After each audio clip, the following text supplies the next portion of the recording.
This complete trailer here is a trailer that I purchased for my Hemingway electric cruiser. I will introduce you folks to that cruiser, but for now I want to talk about the trailer and why I purchased this trailer. As you can see, this trailer is made by a company by the name of Burley. But the specifics to this type of trailer is called the Nomad. This is a well built trailer, and I will give you my input in regards to its durability. This trailer is wonderful. You can see there's a separate attachment that you could purchase on top here. This acts as a roof rack, similar to your vehicle.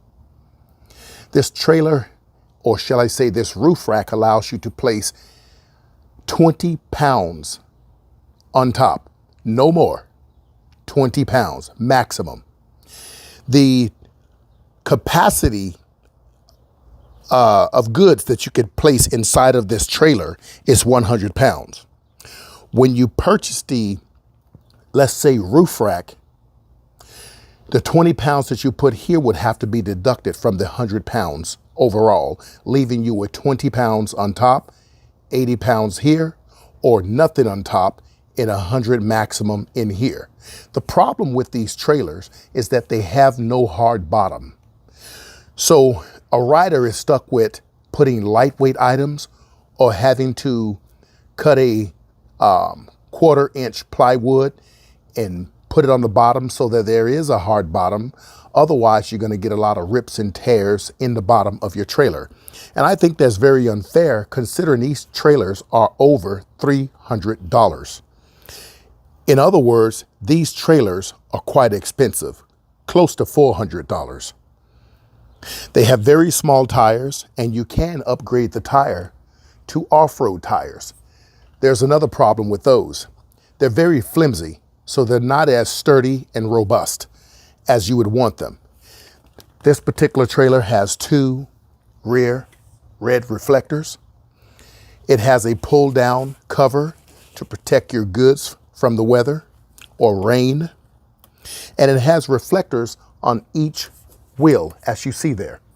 It has an arm that extends out. It also comes with a flag that you could mount so that you are seen by other vehicles. And you have a hitch that mounts to practically any bike's rear axle. Once again, it's a good trailer, but I think the price range should be in the realm of about $175 to $225 at best. However, because I have plenty of bikes, this trailer will connect to all of my bikes. That's the wonderful thing about it. I'm going to introduce you to a secondary trailer that I bought over the last couple of months. In fact, I put an order in at the beginning of the year, and it wasn't available until last month. It finally made it to me. The trailer that I'm about to introduce you to has a higher capacity load, well built and solid, and is made by a wonderful company that's been working with me getting my trailer all put together. So let's talk about that trailer. I'm going to introduce you to that trailer right now. So I had to come indoors because it's quite hot here in the Sacramento Valley of California today, and my phone overheated. So this is the Bakou trailer, or Baku. Notice the name here on the rear hatch and the front hatch. Very solid and well-built trailer, but let's go over some of the features that I love about this trailer. The reason I invested in this trailer, and would you believe it? It costs the same amount as the trailer made by Burley that I previously showed you. You'll see why I stated that the Burley should be at best $175 to $225. So let's go over this trailer. This trailer, first of all, have a front and rear hitch that is removable by these pins. It also has a kickstand, as you can see here. And this kickstand is in fact foldable. This gives the trailer a lot of stability when you're carrying a heavy load in here. Otherwise, the trailer will simply lean forward. And if you have any loads on this type of material, it's going to just simply slide. Now, we're going to go ahead and leave that out for a second. Notice here, there's an arm. It has a pin here. This pin comes out, the arm extends forward, and you're able to attach it to your trailer. But for right now, we're going to keep the arm up simply because I want to share with you more features about this trailer.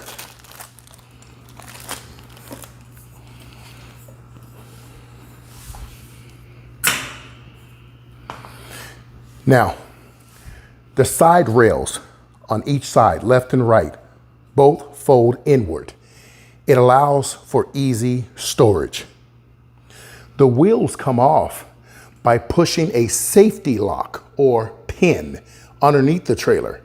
So these wheels are not removed like most other trailers with the push button removable wheel. These have a safety feature, which I absolutely love. So your wheels can't just simply come off. And if someone wanted to run by your trailer thinking they can simply steal your wheel, they're going to be in for a big surprise when they find out that that little silver button here is not a push-in button. So they're going to fumble around trying to figure out how to remove it.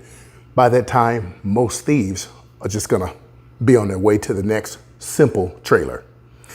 What I love about this trailer, as you can see here, this trailer has a solid bottom, and the entire paint on this trailer is powder coat.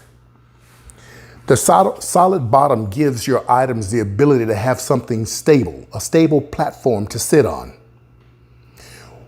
The capacity of this trailer? Well, the hauling capacity of this trailer is 200 pounds maximum. That's double the weight of a Burley Nomad trailer. Now, I'm not comparing the two. I'm comparing the trailers that I have. This trailer is superior to the Nomad, in my vain opinion. Now, you'll notice on this trailer, there are some corners here with these bars and a little push down button. I'm going to share with you exactly what those are. Now, Burley had the audacity, may I remind you, to create these bars. These bars, in essence, simply go right onto here, and they protect the wheels when you're out and about, maybe riding off-grid, dirt paths and whatnot, but they simply protect the wheels. That's a pretty unique design. Now, they also come with these two items here, which are like little shock absorbers, except they don't go back and forth. I was quite curious in what these were. Once you take off the wheel, these are extenders. They go in the slot where you take the wheel off, or where you took the wheel off. You place this on after that, and now the wheels get a wider setting on the trailer to provide more stability. I think that's pretty impressive. So if you're carrying a load and you're going around the corners, well, you may want some more stability. They already come with large enough tires. 20x3 tubes are 20x3. The PSI is 40 PSI on the tires.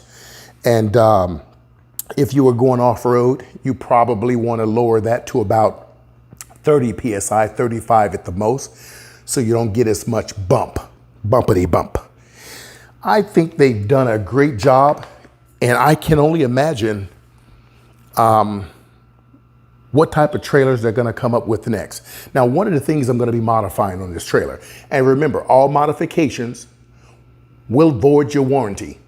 If you make the modifications, please note that you and you only are solely responsible for any problem that happens with your trailer in the future after modifications have been done. So I'm going to be having my welder TIG weld me a secondary storage. The reason why, I want sort of like a roof rack, similar to that of a vehicle, so that I could put a longer items such as my tent and other items on top. And I can also build a platform on the top, solid that is, and I can keep my portable solar system here, along with my cooking equipment and other goodies. This is very important, but check this out. Remember, they wasn't done there. Baku went way up and above. This is what they've done.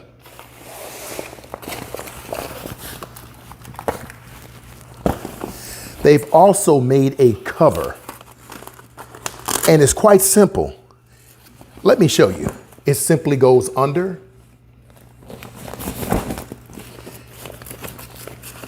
and there's Velcro that it sticks to. May I remind you, the ends are all formed to the shape of the trailer. Once again, all the sides are Velcroed in, and we're simply going to get it in there. And you want to line up your Velcro here. Press it in, making sure you press it in. Here's the sides, and here's the last side. It looks like I left something underneath my trailer. Let me pull it out really briefly. Okay. So that's pretty impressive. It can hold your water and your liquids so that if you have a spill, it's easily cleansed. They went even further. Here's the top to keep your items safe from rain. Now, I do suggest you folks don't go out there thinking that, hey, I can just go out in the pouring rain. No, that's not advisable. I wouldn't do it. Now, you do have these straps on each end and the four corners. So we're gonna pull this down and we're gonna snug it. Now we're gonna take the first one here, and once again, they are also Velcroed.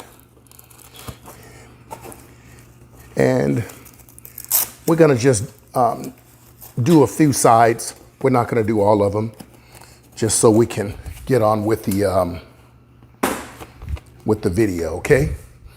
But this is the cover. Now, I don't know about you, but this is a very sleek trailer. They've combined heavy duty functionality with a beautiful modern look. Powder coat, safety features.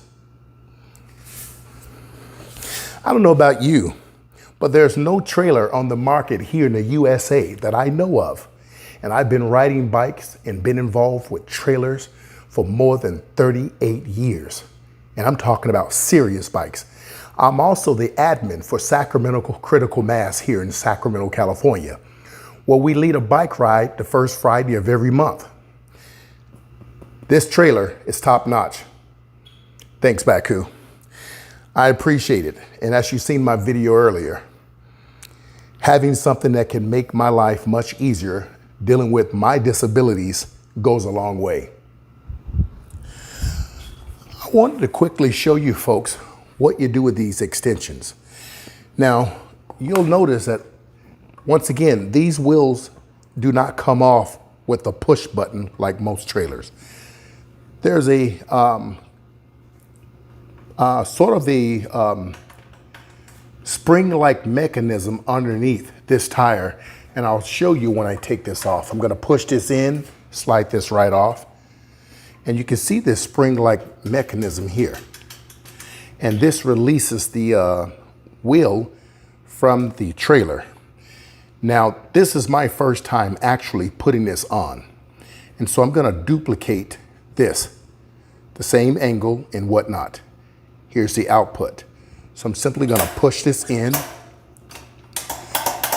It's locked now. And I'm simply gonna add the trailer back, giving you a much wider stance on the trailer. Okay, and once again, this is for stability. To remove it, I'm simply going to push this mechanism in one more time. Now you have a better look. So here's the spring-like, I don't know what you want to call it, spring-like push button. And here's the extender here. Now there is some flimsiness when I move this back and forth. When I move this wheel back and forth, there is some flimsiness here. And I hope that they see where there's a weak link is and that they could correct this sometime in the future, because this weak link will cause some sort of wear in this area at some point. Okay, but nevertheless, let's go ahead and we're gonna take this off here. There's the wheel. We're gonna take the extension off. Push this button in. Well, we gotta release it here. So push in to attach, push in again to release, push in to attach, push in again to release, and then you can take the wheel and place it back in its normal setting. There is some play here also. I don't know if that play is supposed to be there or not, but nevertheless, that's how you do it.